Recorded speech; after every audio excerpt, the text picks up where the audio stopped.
In this video, we're going to take a look at the Unit 6 Lesson 9 practice problems. So number 1 says, select all equations that represent the graph shown.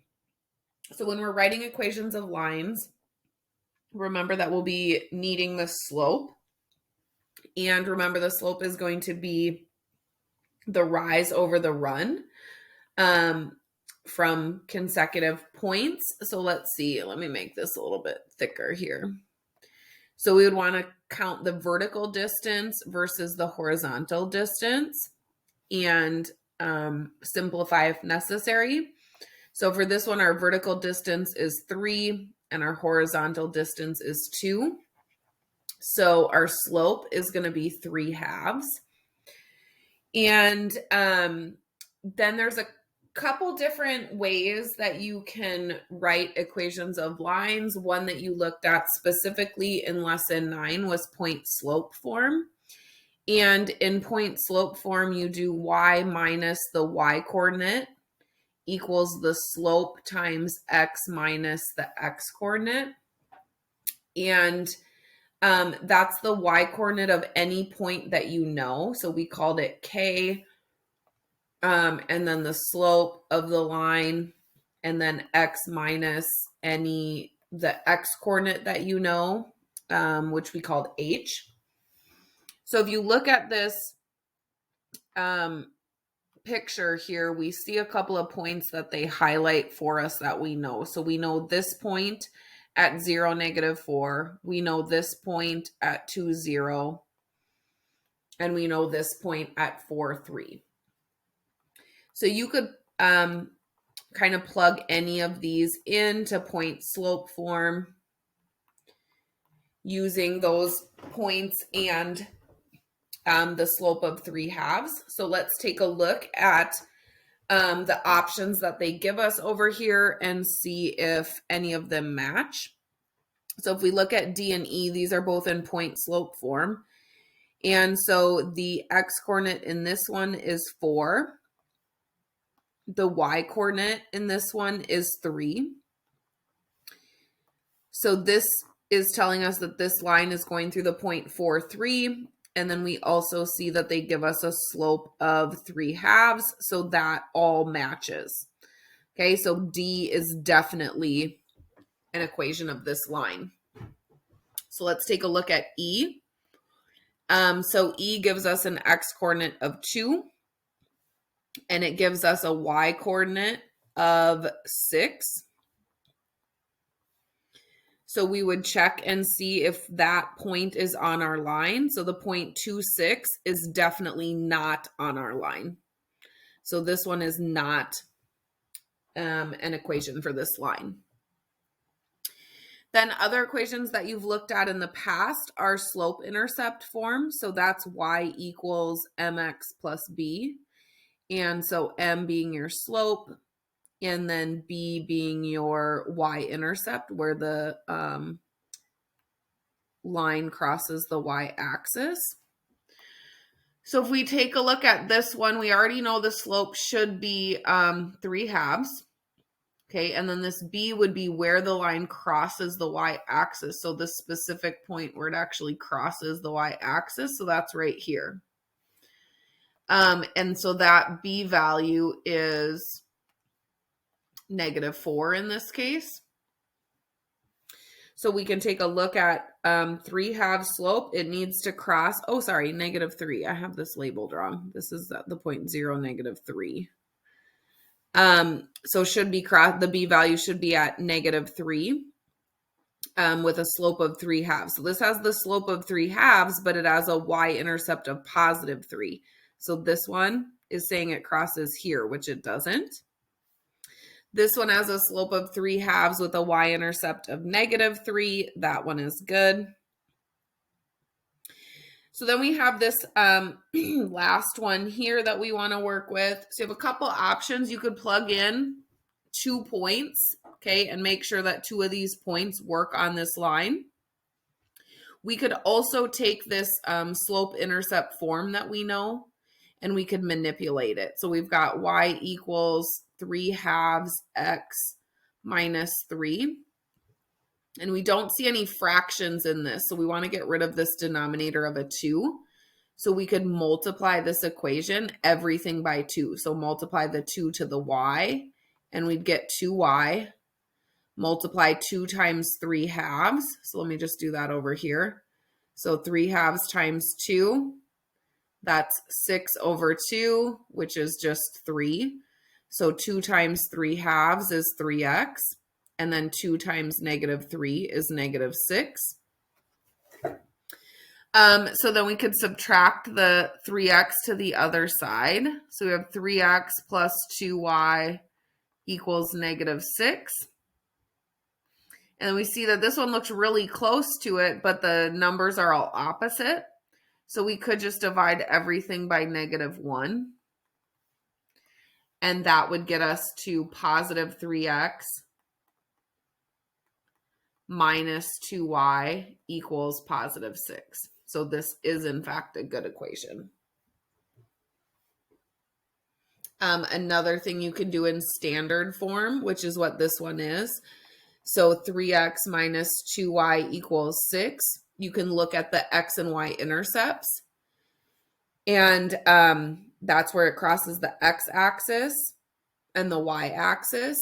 So the x-intercept to 0, we know that the y-coordinate is 0. So if we plug 0 in here, okay, we would get 3x equals 6, divide by 3, and you get x equals 2. So your x-intercept is 2. Then we could do the same idea for the y-intercept. So at the y-intercept, we know that x is 0. So we could plug 0 in for x, which means that that's 0. So we just get negative 2 equals 6, negative 2y equals 6. So we could divide by negative 2. And then we get y equals negative 3 as our y-intercept.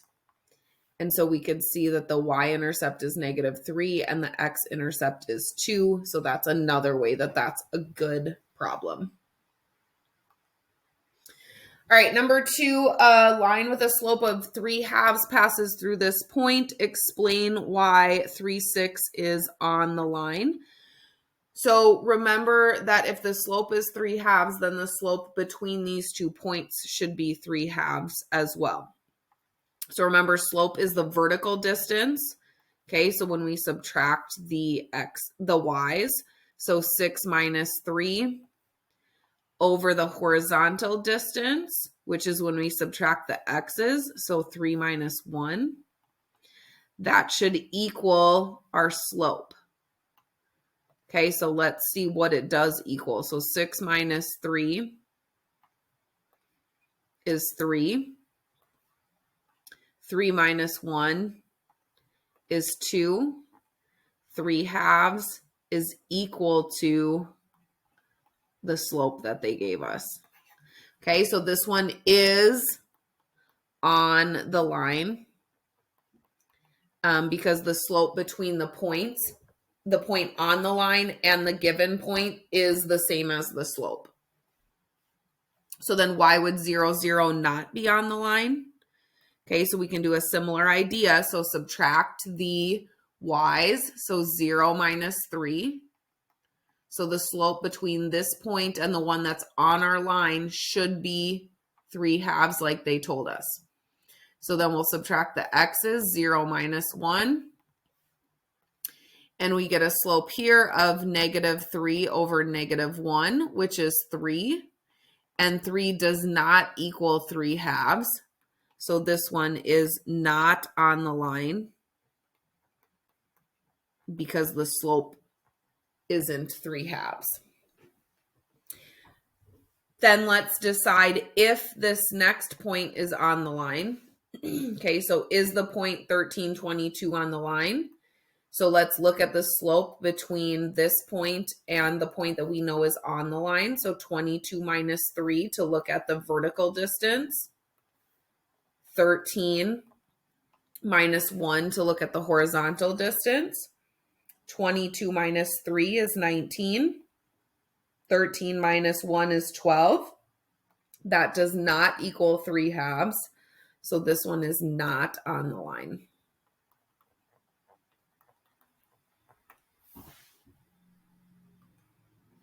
Number 3, write an equation of a line that passes through this point with this slope. So let's use point slope form. So it's y minus the y coordinate equals the slope times x minus the x coordinate. So the y coordinate of the point that we know is 3, so y minus 3.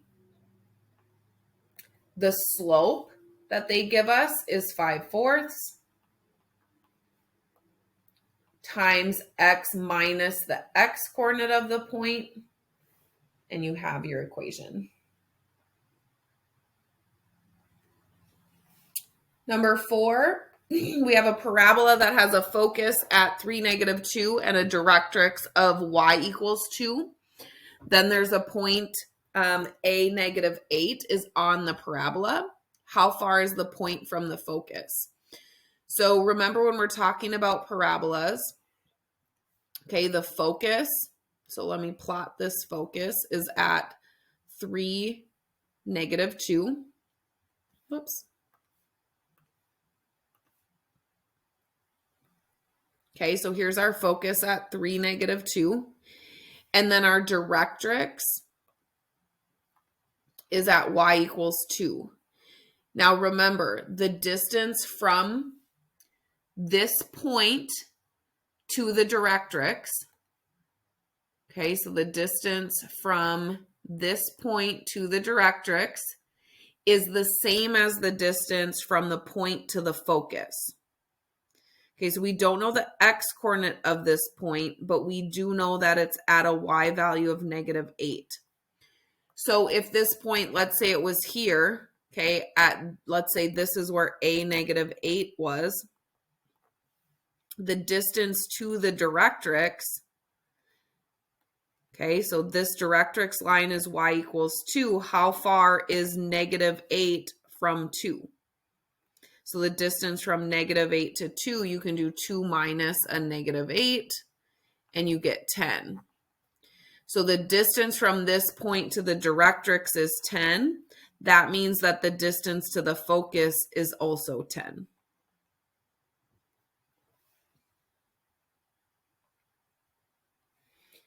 Number 5, write an equation for a parabola with each of the given information. So they're giving you a focus and a directrix.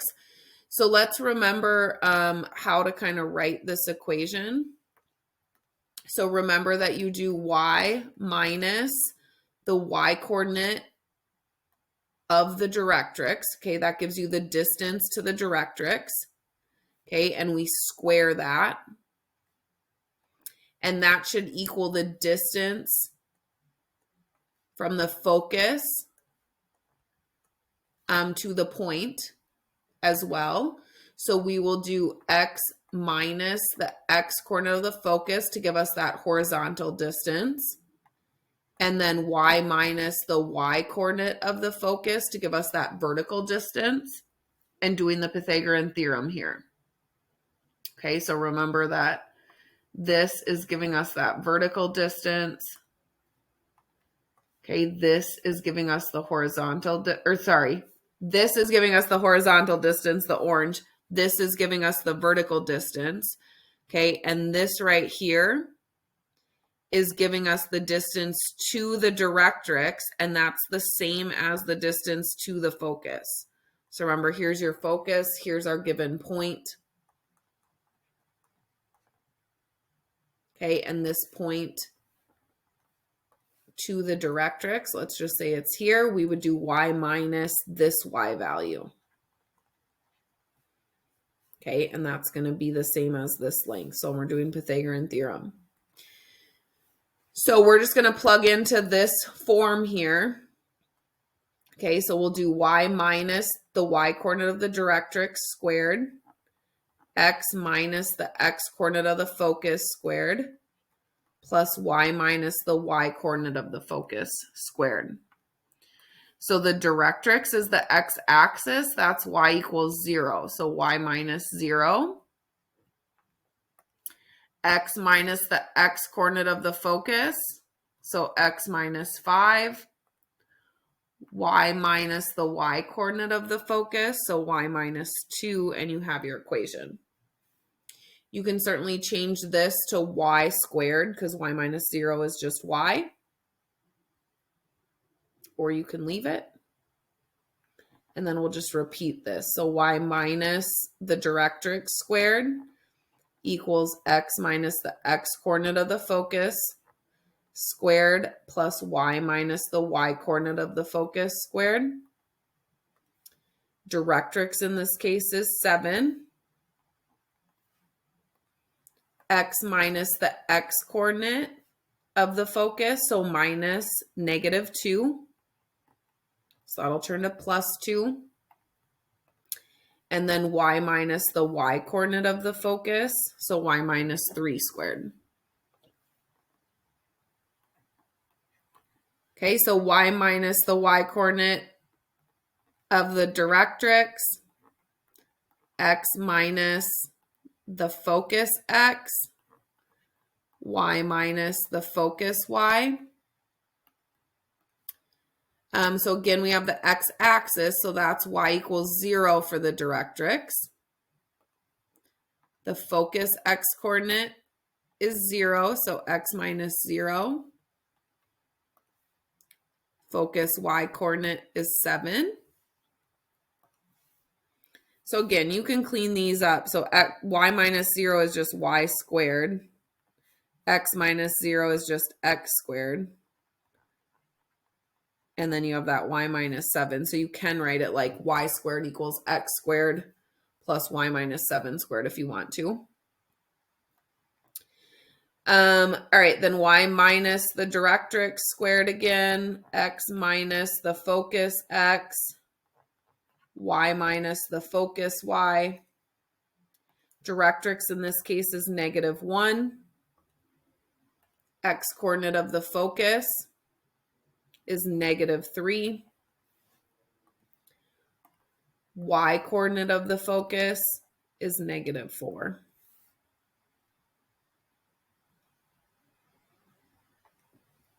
Number 6, a parabola has a focus of -1, 6 and a directrix of y equals 4. Determine whether each point listed is on the parabola. Explain your reasoning. So remember that the focus is a certain distance away from the directrix. And that's where you subtract those y coordinates. Okay, so here's our focus point at -1, 6. And then your directrix line is at y equals 4 for this one. So the focus, the point is the same distance from the focus as it is from the directrix. And when our directrix is y equals 4, okay, the distance to this point, you're just going to subtract those y's. So the distance from this point to the directrix is 5 minus 4. So that's 1. So then we want to make sure that the distance from this point to the focus is the same. Okay, and this focus point was -1, 6. So when we go to figure out the distance from this point to this point, we'll subtract the x's. So -1 minus -1 squared. And then we'll subtract the y's. So 5 minus 6 squared. That's going to give us this distance, the distance between these 2 points. So -1 minus -1 is 0. And then we'll square that. 5 minus 6 is -1 squared. So we get 1 equals the distance squared, square root, and we get 1. So the distance from this focus point to this point is 1. And the distance from the point to the directrix is 1. So since those are the same, it is on the parabola. So we'll look at the distance from this point, 1, 7. And you can like plot this. So 1, 7 is here. So you're trying to figure out this distance. So we're taking 7 minus 4 to figure out that distance, which is 3. Then we're trying to come up with the distance between this point and the focus. So we're drawing in this little right triangle. Okay, figuring out the width here by subtracting the x's. So -1 minus 1 squared, plus subtract the y's, 7 minus 6 squared. So that's going to be, and you can call it distance squared, okay, or you can call it the c value, but we're finding that hypotenuse. So here we have -2 squared, 7 minus 6 is 1 squared. So we have 4 plus 1 equals our distance squared. So 5 equals d squared. So the distance between these points is the square root of 5. That is not the same as 3. So this is not on our parabola. So then this final one, again, the point 3,9. Okay, so if we're at 3,9, and we can't really see this with all the rest of this here, so let me delete some. So if we plot this new point 3,9, okay, so 3,9 is going to be here. The distance from 3,9 to this directrix at y equals 4, we'll just subtract those y values. Okay, so this distance is going to be 9 minus 4, which is 5. And then we want the distance from the point to the focus to also be 5 if it's on the parabola. So again, we'll look for the horizontal and the vertical distances by subtracting the x's. So we'll subtract these x's, -1 minus 3 squared. And then we'll subtract the y's, 6 minus 9 squared. So we have -4 squared plus -5 squared will be this distance squared. So 16 plus 20, oops, sorry, I have this wrong. I spoke wrong. This is 3. So this is -3 squared, so 9. 16 plus 9 is 25 is our distance squared. So then we'll square root that, and we'll get our distance equals 5, which is the same as the distance from the point to the directrix. So this one is on our parabola.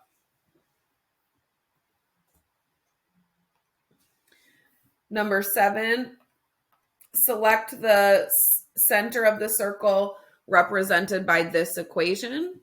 So we're going to want to look at completing the square.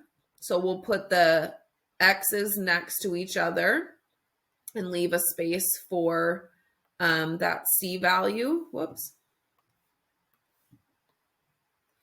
And then I'll put the y's next to each other. So we have y squared plus 11y. And then we would have another term here. Actually, why do I keep grabbing the circle?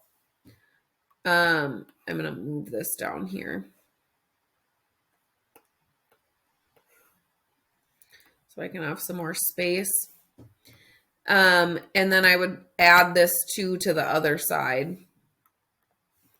So we'd be at 2. And then we'd have blanks for each of these for when we're going to complete the square. Now we don't actually need to find the radius here, so we don't have to do the full process.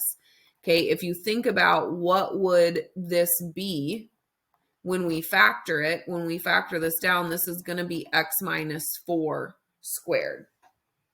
So this would be a 16 if we want to complete the whole process.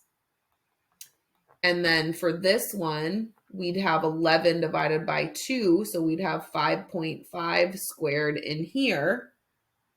So now we actually already know the center without having to finalize the radius. So if you don't want to finish the whole process, your center is going to be 4. Okay, so positive 4, so not this one or this one. And your y coordinate is going to be negative 5.5. So this is going to be your center without actually having to complete the whole process. All right, then number 8 has us reflect over the line x equals negative 6. So here's x equals negative 6.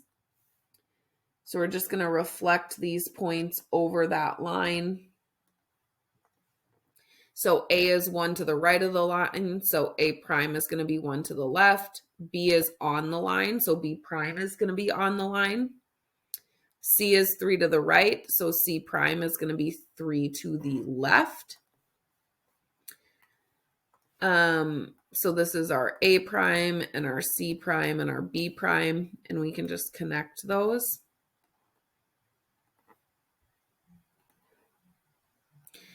Now it wants us to move these points from 0, 0 to 5, negative 1. So we're going to go 5 to the right and then 1 down. So every point is going to move like that. So we'll just count 1, 2, 3, 4, 5 to the right, 1 down. That's our A double prime.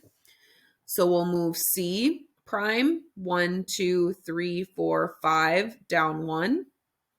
And move B prime. So 1, 2, 3, 4, 5, negative 1 for that one.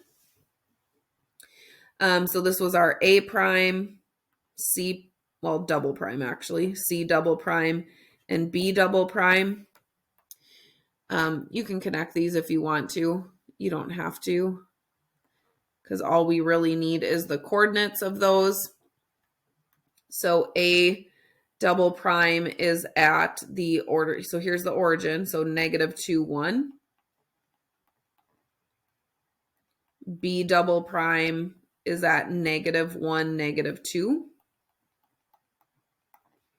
And C double prime is at negative 4, negative 1.